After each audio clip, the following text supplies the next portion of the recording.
যারা গার্মেন্টসে চাকরি করে অল্প টাকা মায়না ধরে,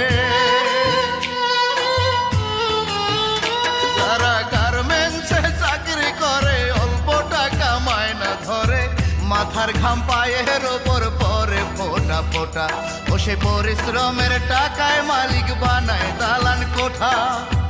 আর শ্রমিকের অবস্থা, মাসের শেষে যেই টাকাটা আসে ওদের হাতে, সেই টাকাটাও শেষ হয়ে যায় নুন পানি আর ভাতে।